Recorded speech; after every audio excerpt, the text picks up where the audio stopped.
From my earliest memories, I knew my mother hated me. She fed me sleeping pills when I was 3 and tried to make me drink bug spray when I was 5. But I was a hard kid to kill, and by the time I was 7, I taught myself how to fight back. If she wouldn't let me eat, I'd flip the dining table over so nobody else could eat either.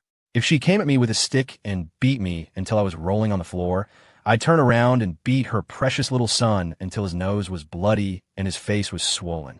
I fought her head on like that until I was 12. That was the year my youngest sister was born. I was clumsily trying to change the little bundle's wet diaper when my mom grabbed me and threw me against the wall. The look in her eyes was a mixture of disgust and terror. "What do you think you're doing to my daughter?" she shrieked. "You're just like your rapist father. Why didn't you die with him?" In that moment, I finally understood why she didn't love me. Clutching my bleeding head, for the first time in my life, I didn't fight back when she hit me. And for the first time, deep in my gut, I felt she was right. My existence was a mistake. I should have been dead. It was already dark by the time I limped to my grandma's house. She took one look at my blood-streaked body and wasn't surprised at all. She calmly got out her little first aid kit, patched me up, and then made me a bowl of chicken noodle soup. Usually, I would have scarfed down the soup while vowing to get my revenge the next day.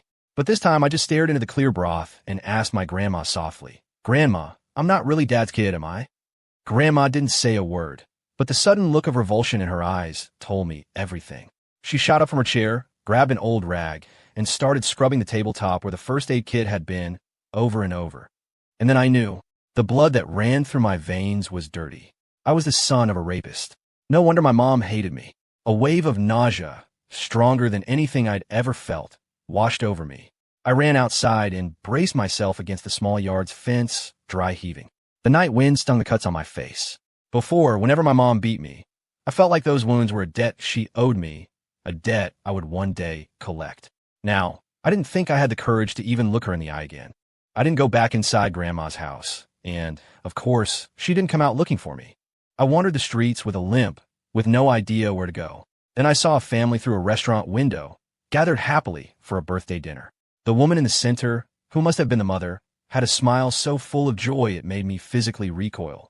My mom had that same happy smile on her birthday last year, before she saw me. The moment I walked through the door, it vanished, replaced instantly by disgust. I remember we had an essay assignment in school around that time. My mother. I wrote about my mom as a monster who did nothing but evil. My English teacher pulled me into her office and lectured me for the entire period, pointing at my paper. I don't remember most of what she said, but one thing stuck with me. She said that in this world, there's no mother who doesn't love her child. I believed her. I took the money I'd saved up from collecting cans and bottles and bought her a birthday cake. All I wanted was for her to hug me, just once the way she hugged my little brother. But the coldness on her face stabbed me again, making me feel like a clown for even trying. A wicked fire surged through my brain. When no one was looking, I caught a few toads in the backyard and hid them inside the cake box. I can still hear my mom's screams when the toads jumped out. Back then, I felt a twisted sense of satisfaction. I thought she didn't deserve to be a mother. She deserved it. But now I understood. I was the one who didn't deserve to exist. My very presence was an injury to her. Watching the mother in the restaurant smile, I made a decision. For my mom's birthday this year, I would give her a gift she would definitely love. A gift that would finally set her free. I decided to die. Once the thought appeared, my steps became strangely light. I even started thinking about the best way to do it without causing trouble for anyone else, how to disappear without a trace. But my plan was cut short when a police cruiser on patrol picked me up and took me home. My mom opened the door. When it closed behind me, I kept my head down, not daring to look at her. I could only hear her icy voice. "Why didn't you just die out there?" My first instinct was to snap back, but the words caught in my throat. Still, some sick part of me needed to know. As she turned her back to me, I hesitated, then asked if, and I'm just saying if. I really did. "D, what would you do? Would you be even a little bit sad?" "Huh, if you got the guts, then just do it already. I'd be thrilled to death." She walked into my brother and sister's room without a backward glance and shut the door. I stood alone in the living room. After a long time, I wiped my face and let out a shaky laugh. I knew it. The birthday present I was getting her, my mom was going to love it. Alex, the kid I collected scrap with, was an orphan who grew up bouncing between foster homes. He was street smart and always knew how to make a buck. So after school, I bought him a popsicle. We were sitting on the curb, and I lowered my voice. "How do you make it so a person dies without leaving a trace?" Alex shot me a weird look and shoved the half-eaten popsicle he was holding in my hand. "Get away from me. I don't do illegal stuff." I stared at him, now holding 2 popsicles. What are you talking about? Look, just tell me how to make a death look like an accident. And it should probably not be too painful. The person might be a little scared of pain. Alex sucked in a sharp breath and jumped up to run. I dropped the popsicles and grabbed him, holding on like I was hog-tying a pig. I don't care. You ate my popsicle, so you owe me. I yelled. You have to help me think of something. He couldn't break free, so he just slumped to the ground. Dude, seriously, my man, he pleaded, his face a mask of misery. You got a mom and dad. Why are you trying to do something so crazy? Yeah, you get hit a lot, but they still feed you. Look at your arms. They're bigger than mine. A lump formed in my throat, and I choked on my own words again, feeling pathetic. I wanted to tell him that was the problem. They weren't good, but they weren't completely evil either. That's what made it so unbearable. Especially now that I knew the truth about my birth. Even the hatred I felt, the hatred that came with so much pain and injustice, no longer had a leg to stand on. I couldn't live anymore. But saying that would only cause more trouble for my mom. So I forced my voice to be rough. It's none of your business. Just tell me if you're going to help me or not. Alex let out a wail. Bro, you want to kill your mom. How am I supposed to help with that? I froze, staring down at him in disbelief. When did I ever say I wanted to kill my mom? But before I could argue, a loud, familiar cry came from short distance away. Wah! The big bad guy wants to kill mommy. My brain shut down. I slowly turned my head toward the sound. It was my idiot brother. He was bawling and screaming, running so fast that one of his shoes had fallen off, and he hadn't even noticed. That night, the sound of slapping echoed through the house for what felt like hours. My mom swung a broom at me, bringing it down on my head and shoulders again and again. She looked at me like I was her mortal enemy, her eyes bloodshot with rage. But I saw them, the tears at the corners of her eyes. I'd seen those tears a few times before. In the past, I'd always thought they were crocodile tears and would just ram my head into her stomach and tell her to just wait until I was bigger, and then I'd kill her. This time, I just curled into a ball on the cold tile floor and didn't move. Finally, she was tired. The broom clattered to the floor. Without even looking at me, she stumbled back to her room. A long time passed. I slowly pushed myself up, but then I heard it from her room, the sound of a desperate, broken sob, muffled as if she were pressing her face into a pillow. That sound was like a knife, sawing back and forth across my heart. My face throbbed with pain. The body I had just managed to lift crashed back on the floor. I raised a hand to cover my eyes, and my skin immediately felt a wet, gritty texture. Not tears. It was blood and dirt mixed together. Just like me. Filthy. Your mother. She cried just like that on the floor the year she was 19. I snapped my head up. Grandma was standing in the doorway. I don't know for how long. Her cloudy eyes seemed to be looking at me, but also at someone else at some other point in time. That night, her clothes were torn, and her body. It was also black and blue. She didn't make a sound, just bit her lip so hard it bled. My breath caught in my chest. She tried to get rid of you later, but her body wouldn't allow it. After you were born, I threw you out. But by morning, the police were at our door, holding you. They said abandoning you was a crime, that we'd go to jail. They said they'd be checking up on us. My life was so absurd it was almost funny. Not a single person wanted me here, yet I had stubbornly clung to life for 12 years. Grandma cleaned my wounds, just like she always did. Her face was old, and her words were a frail murmur. Don't blame her. Her heart is full of bitterness. She's never been able to let it go. I hung my head and smiled. Grandma, I don't blame her anymore.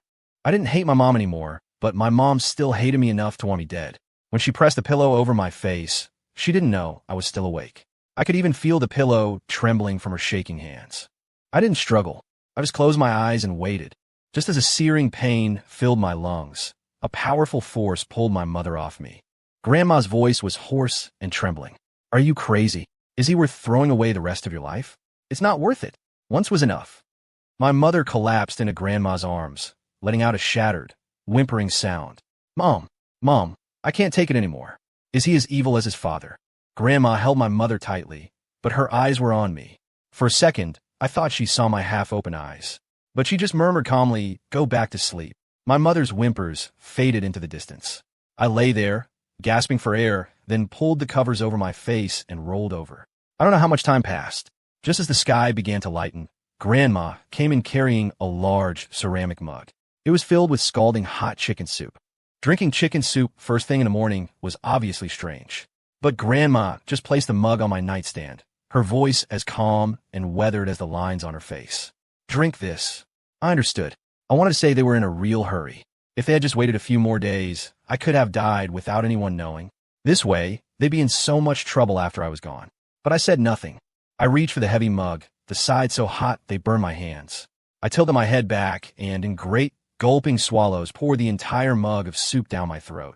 A strange bitterness in the soup spread from the tip of my tongue to the bottom of my heart. The mug was empty. I placed it back on the nightstand, laid back down, pulled the covers over myself, and quietly waited for the end. Grandma picked up the empty mug, stood there looking at me for a few seconds, and then, without another word, turned and left. The poison worked quickly. First came the sharp, twisting pain in my stomach, like 1,000 hands were tearing me apart from the inside. Then a boundless cold seized me, making me shiver so violently my teeth chattered. My vision started to blur, and sounds became distant. I could hear Grandma's footsteps coming in and out of the room, heard her on the phone. After that, the piercing wail of an ambulance siren, a chaos of voices and blinding lights. Under the stark white lights of the hospital, a tube was shoved roughly down my throat to pump my stomach. I gagged and retched, my face a mess of tears and snot. A young doctor looked at me, then at my grandmother standing beside the bed, her face ashen. He frowned. What happened here? This soup. He lowered his voice, his tone laced with suspicion. With the last bit of strength I had, I grabbed the sleeve of the doctor's white coat. My voice was a barely audible rasp. It was me. I took the pills myself. The doctor froze, his expression complicated as he looked at me. I let go of his sleeve and fell back onto the bed, staring at the ceiling. Being hard to kill. Maybe that's a curse too. Even begging for death had become an impossible wish. Grandma stood by the bed, her back hunched, her white hair blowing across her gaunt cheeks. Before I closed my eyes, I thought I saw a single, cloudy tear escape from the corner of her dry eye, fall, and shatter on the cold floor. The house I returned to after the hospital felt like a cold tomb. The walls were still white, the furniture was still neat, but everyone in it seemed to have had their life force sucked out of them. I became more obedient than ever before. I ate in silence, went to school, and came back in silence, and did my chores in silence. I turned myself into a quiet shadow, trying my best not to take up any space. I even started looking after my idiot brother. Be good, I told him, wiping a grain of rice from the corner of his mouth, my voice unusually calm. Don't make Mom angry. He looked at me, not quite understanding, but with a flicker of childish trust in his eyes. As for my baby sister, still in her crib, my mom watched me around her like a hawk. But I still managed to sneak into town, to a little chapel that was said to be lucky. With the few dollars I had, I bought a small red good luck charm. I waited for an afternoon when my sister was napping and my mom was staring blankly into space in the kitchen. I slipped into the room like a ghost and gently tucked the little charm into a corner of her swaddling clothes. May you grow up safe and sound. And then I decided to leave. Okay, I admit it. I was a coward. If I couldn't die, I could at least disappear. No goodbyes were necessary. It was a summer afternoon, the sun so bright it made you dizzy. I was walking aimlessly down the dusty path along the edge of the reservoir when a sharp, high-pitched scream cut through the silence. Leo! I whipped around to see my idiot brother lose his footing at the water's edge and tumble headfirst into the deep, dark green water. A splash, a few frantic waves of his skinny arms, and then he was gone, leaving only a string of bubbles rising to the surface. My brain didn't even have time to think. My body reacted first. I sprinted and dove in. The icy water of the reservoir instantly enveloped me, the cold seeping into every pore. I saw my brother struggling underwater, his wide eyes filled with terror. I swam toward him with all my might and used every ounce of strength I had to push him toward the bank. He clawed at the muddy edge like it was a lifeline, choking and crying. The force of the push sent me sliding backward toward the deeper, darker center of the water. The water closed over my head, and the world became quiet and slow. The light danced on the surface above like shattered glass. Drowning was not a pleasant feeling. My lungs were on fire. But even clearer than the suffocation was the sound coming from the shore. It was my mother's desperate, heart-wrenching screams. With my last bit of energy, I managed to break the surface one more time. I saw her running wildly to the edge of the water. Without so much as a glance at me, bobbing in the water, she threw her arms around my idiot brother, who had just scrambled onto the bank. My baby! Oh, my baby! You scared me to death. Her cries, filled with the immense relief and lingering fear of someone who had gotten back what they'd lost, echoed across the reservoir. She held him tightly, as if he were her entire world. Her eyes, from beginning to end, never turned to look at me as I was slowly sinking. Not even for a second. That would have been nice. The last thing I saw, that shimmering, broken patch of sky, and the image of her hugging my brother so tightly was my final memory of this world. So, the answer had been decided all along. I stopped struggling and let the cold water swallow me, pulling me down into the eternal darkness. It's better this way. At least she won't be sad for me. I watched as my body was pulled from the water. The pale, slightly bloated corpse was placed unceremoniously on the muddy bank. The whole time, my mom just held my brother tightly in her arms, stroking his head over and over again. Her face was blank, which made me, hiding nearby to see if she would show even a flicker of sadness, hang my head in disappointment. But in the end, I couldn't resist. Since no one could see me, I quietly floated over and tried to nudge my head under her hand. But her hand passed right through my transparent body, and I could no longer feel her warmth. What a tragedy. Such a tragedy. Unexpectedly, it was Grandma who came stumbling over. Unlike my mom, the moment she saw my body, she staggered and fell to the ground. I froze. She was supposed to be just like my mom, wishing I were dead. What was this all about? Were those tears for me? My funeral was incredibly simple, almost carelessly done. A small box, a few distant relatives who had heard the news. The neighbors' hushed gossip buzzed around like flies. Heard he jumped in himself to save his brother. His mom didn't even shed a tear. What a heart of stone. I just heard a relative say the kid didn't have a good background. My mom, dressed in white, calmly greeted the guests, calmly fed my brother and sister, calmly put my sister down for a nap. Even at my burial, she just stood there, completely composed. Her calmness made me wish I could just disappear on the spot. I knew she didn't love me. I knew she hated me. I had done her the favor of disappearing, of erasing the mark of her shame. So why was I still here? This world is so unfair. My idiot brother can barely feed himself, yet he gets all of our mother's love. I got straight A's in every subject, but because of bad luck, I was born the son of a rapist. So it was destined that even in death, I wouldn't get a single drop of her love. I wanted to float far away from my mom. I waited for my consciousness to fade away, like in a fairy tale. But a voice echoed from a great distance, fading into the horizon. The knot in the heart is not untied. Not untied. And just like that, I became a transparent shadow, trapped in this small space. After the funeral, the house returned to normal. I was an insignificant person. Life went on the same, with or without me. The only difference was that now I lived in this house as a ghost. I watched my mom's busy figure, and I always felt that something about her had changed. But I couldn't put my finger on what it was. Until one night, long after everyone else was asleep, my mom pushed open the door to my room. At that moment, I was sitting on the windowsill, silently cursing my fate, cursing the heavens for giving me such a filthy birth and for not even letting me rest in peace after I died. My mom entered like a shadow. She didn't turn on the light. She just slowly walked to the bed, reached out to smooth the perfectly flat sheet, and then sat down. She just sat there, her back to me, like a frozen statue. I hid in the shadows, unable to stop myself from glancing at her. She wasn't crying. Her eyes weren't even red. I glanced again. She was still the same, unmoving. Only the faint rise and fall of her chest proved she was alive. Huh. I jerked my chin up and snorted silently, turning my head away in a fit of pique. I wouldn't look at her anymore. This woman's heart wasn't just hard. It was made of stone. I saved her precious little boy, the golden child she loved more than her own eyes. I traded my life for her baby's life. Even if she hated me, hated the blood in my veins, she could at the very least, cry for me, right? Even one tear? She could pretend, couldn't she? But she wouldn't spare me a single tear. So it wasn't just that I was unworthy of her love when I was alive. Even dying in such a brutal way right in front of her couldn't move her one bit. A cold resentment coiled around my ghostly consciousness like a vine. Just as I was seething with injustice, almost losing control and making a sound to startle her, her hoarse voice broke the silence. Mom, was I wrong? I froze and turned to look at the doorway. Grandma was standing there in the shadows. I don't know when she had arrived. In the past few days, the wrinkles on her face had grown much deeper. My mom's voice was hollow and lost. He used to be so tough. No matter how much I hit him or yelled at him, he'd just stick his neck out and glare at me, like a little wolf cub that could never be tamed. I always felt like he was here to collect a debt, something I owed him from a past life. That's why I could never beat him away, why he would never. But now, how could he be gone just like that? Grandma finally moved, stepping into the room. She stood in front of my mother and slowly opened her hand, which looked like the bark of a dead tree.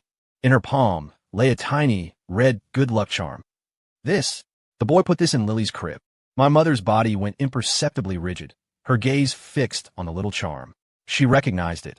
Her baby daughter had been clutching it in her hand to fall asleep recently. But she had never asked where it came from. Maybe she was too afraid to ask. The room was deathly silent. My mother stared at the charm as if truly seeing it for the first time. It was so small, so light, but its red color was almost painful to look at. I saw my mother's body begin to tremble violently. She still didn't break down into sobs, but she slowly bent forward, pressing her forehead into my grandmother's palm. Large, silent tears fell into the darkness, quickly spreading into dark, wet patches. This time, her tears were for me. And strangely, I felt a pang of heartbreak and something like tenderness. My mother's tears that night felt like a hallucination. Her grief was brief, lasting only a few hours. The next morning, as the sky was just beginning to lighten, she got up. She started cleaning my room. Her movements were swift, without a hint of hesitation. My school books, my cheap little toys, the posters I had secretly taped to the wall. Everything that belonged to me, she stuffed into several large black trash bags. I floated nearby, watching as every trace of me was erased from the house.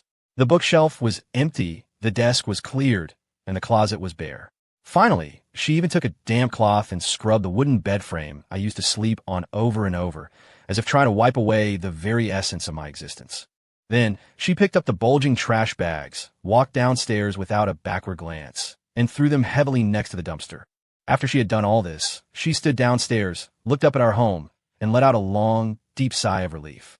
I stood beside her, looking at her pale face, and smiled, feeling a strange sense of detachment. This was good. Mom, now you can live your life without any stains. My mom went back to being the person she was before. But I still hadn't disappeared. Until one day, Alex came knocking at our door. My mom was in the middle of feeding my idiot brother. The moment the door opened, Alex rushed in without a word and tackled my brother, pinning him to the ground and punching him. His fists were heavy and furious, and his voice was thick with tears. "It's all your fault. You're a curse," he sobbed. "If it weren't for you, my buddy would never have died." My brother was stunned by the attack and started wailing. The bowl in my mom's hands clattered to the floor, shattering into pieces. She tried to pull Alex off, but he shook her hand away. His face was a mess of tears and snot. He looked at my mom, every word seeming to take all the strength he had. "Ma'am, we've been playing by that reservoir since we were little kids. The day he walked into the water, he looked at me. He looked at me, ma'am. That look in his eyes. That look was..." Alex's throat seemed to close up. He gasped for air and finally screamed, his voice breaking. "He went there to die?" He asked me before how to make someone die, quietly. "I thought he hated you, but he hated himself. He didn't want to live anymore." Time seemed to freeze. I saw my mom's body sway violently, and she instinctively reached out to steady herself on the edge of the table. Her face was still a blank mask. "Get out," she said to Alex, her voice low and raspy.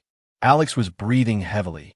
He shot a hateful glare at my crying brother on the floor, wiped his face fiercely with the back of his hand, and stormed out of the house. The door slammed shut. The only sound left was my brother's broken sobs. For the first time, she didn't look at the mess on the floor or her crying son.